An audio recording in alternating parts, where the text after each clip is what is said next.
Hello, this is Ralph K. Ginorio. Welcome to the 17th video installment of my adaptation of the lessons that explain, to my understanding at least, the historical background to the 9/11 terror atrocities.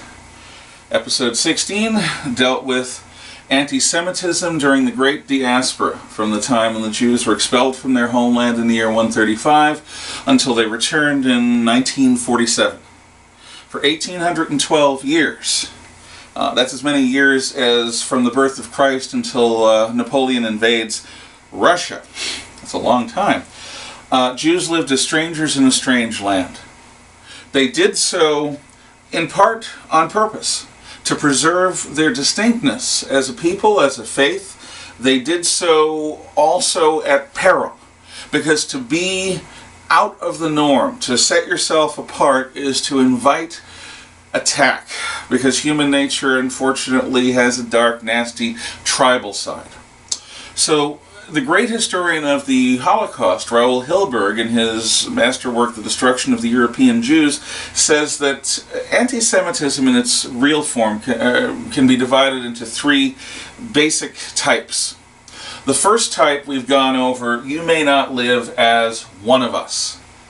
And this dealt with both the Jewish insistence on remaining a people apart and the reaction of many native populations around them against this. And the insistence, therefore, that you are a Jew by birth and you will never be one of us no matter how long you live here. You can dip a rock in water for 1,000 years, it's still going to be a rock. It's not going to be a sponge. It's still going to be dry inside. So, the second stage of anti-Semitism, increasing and ratcheting up the intensity from you may not live as one of us,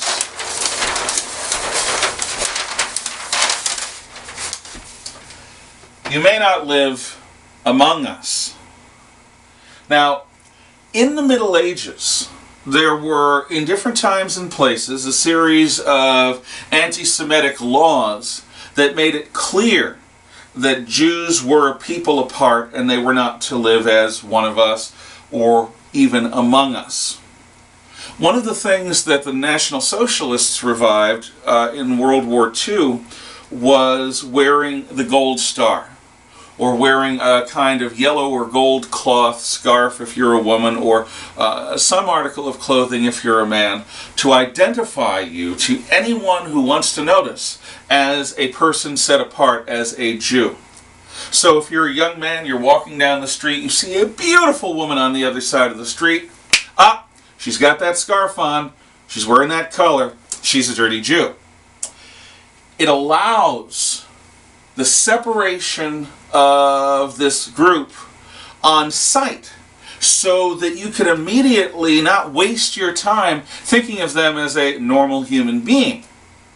You can relate to them instead to their group identity, to their mask. And this is almost always a limited relationship, a relationship that deals with power and money. There's no intimacy, there's very little opportunity for love. You may not live among us as one of us. You are going to wear distinct clothing.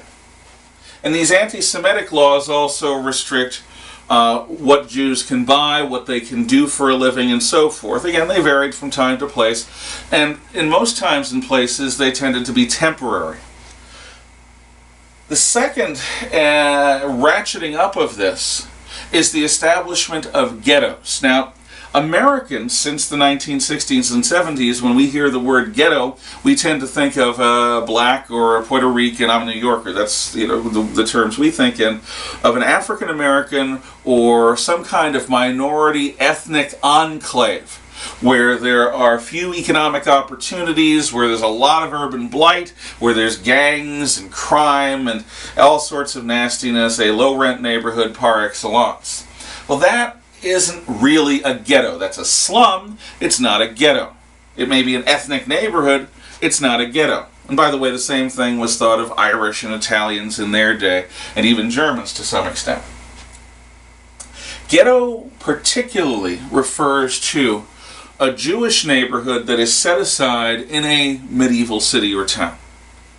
Now, medieval cities and towns tended to have walls around them because the environment outside wasn't a very safe place. We Americans are really, we are so used to the notion that the world around us is reasonably safe. If you live in the countryside, you don't assume that there are dangerous people wandering those hills beyond the law who could strike your home at any time. Well, that's because we have a functional military, a functional police system, and a barely functional system of laws and courts. But they preserve the peace. No one in our society today, and in living memory, is allowed to wander around the countryside without punishment, raping and murdering and burning and pillaging and acting like a bunch of Huns or Mongols. We keep our peace. But in the Middle Ages, there were always hungry people in the hills, there were always dangerous people outside the walls, and you never knew when an invading army would be coming through. And that invading army may fly the same flag that you do from your masthead. In other words, sometimes your own army in the Middle Ages was as much a problem as anyone else's. So to protect themselves, their families, and their wealth, burghers, people who live in cities, built walls, and nobles built walls around cities also to preserve them from attack, to force an enemy to besiege or lay siege to them, which is a very different operation than a quick barbarian raid. A ghetto had an additional wall around it, but this wall was not designed to keep people out. It was designed to keep people in, to keep the Jews in. Usually there were laws that said that a Jew must be in the ghetto from sunset to sunrise. And if you were a Jewish person caught outside the ghetto and you were not in a Christian household vouched for by the Christian family, and maybe even if you were, you could be the richest man in the city. You could have everyone owe you money. It doesn't matter. You're a Jew, you're outside the ghetto, you're going to jail. You may even get beaten up. You may even get shaken down. If you are a video game player and you've played the Witcher games or the Dragon Age games, you've seen ghettos sort of just depicted in those for dwarves and elves and other demi-human races. In some cases they're called alienages. But what they are ghettos. They're walled-off sections of town that only the sub-race is allowed to live in, and that sub-race must congregate in, certainly must have their homes and sleep in.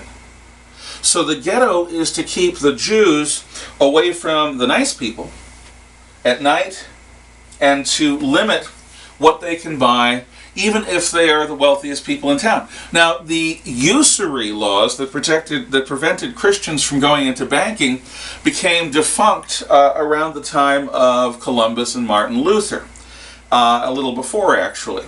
So Jews were no longer the only bankers in the area.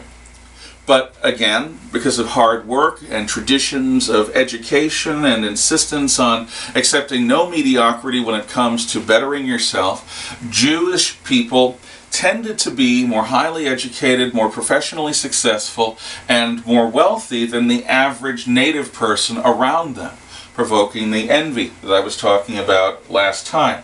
So ghettos were a way of restricting the Jews to a certain area and keeping them subservient. Now, by the 19th and 20th centuries, by the 18 and 1900s, these medievalisms had pretty much sloughed off. We in the United States had no religious distinctions on a legal sense between Jews and non-Jews in most places since well before the American Revolution. And certainly since after the American Revolution, Jews were welcomed under the law as fellow believers, as fellow citizens, and they were the subject of religious tolerance for the most part in the United States, and before that in British North America, with some conspicuous exceptions. So in the United States, again, with some conspicuous exceptions, there isn't the kind of thoroughgoing, blood-hatred anti-Semitism that you would see, say, perpetuating itself in parts of Europe. But even in Europe, by the time of the Edwardian period and the Georgian period 100 years ago, during the period between Queen Victoria's death and World War I, while Jews were not fully accepted as fellow Englishmen or fellow Germans or fellow Frenchmen, the old medieval anti-Semitic laws had been sloughed off. After all, modern Western society tended to be secular and tolerant. So there was no reason for anyone to think especially important. It's especially important that Jews were fighting for and against the Kaiser, for and against the British Prime Minister, on both sides during World War I. In fact, some of the oldest Jewish communities in Europe were part of the Central Powers, and they fought for their old Kaiser in Austria-Hungary, or they fought for the young Kaiser in Germany.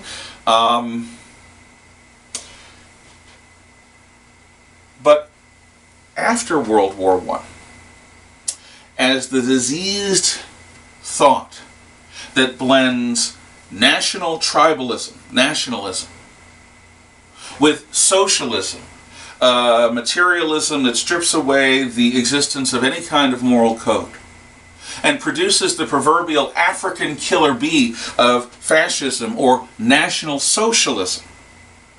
When these evil dogmas of totalitarianism took hold in Italy and especially in Germany, there was a revival of this medievalism. And one of Hitler's first truly successful acts was to establish the Nuremberg Laws of 1935, the Antisemitic Laws that made Jews ineligible for universities, that stripped Jews of their opportunity to take part in professions like being a doctor or a lawyer or certainly a teacher, that made it impossible for Jews to have bank accounts too large, to own property that's too much. And even as time went on, it became illegal for a Jewish man to be in a room with a German maid, because the presumption would be that he would rape her, and that you'd have a miscegenated child, a child of mixed blood. Having a mixed marriage between Jews and non-Jews became illegal and certainly was punished.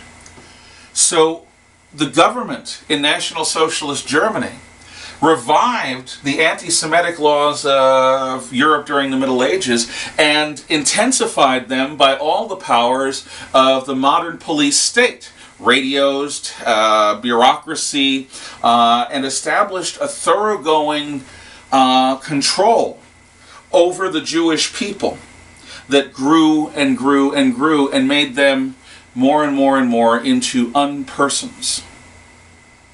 But the National Socialist German Workers' Party was not going to stop there. The second phase, you may not live among us, is merely a transitional phase. More deep and deadly things were to come. See you next time.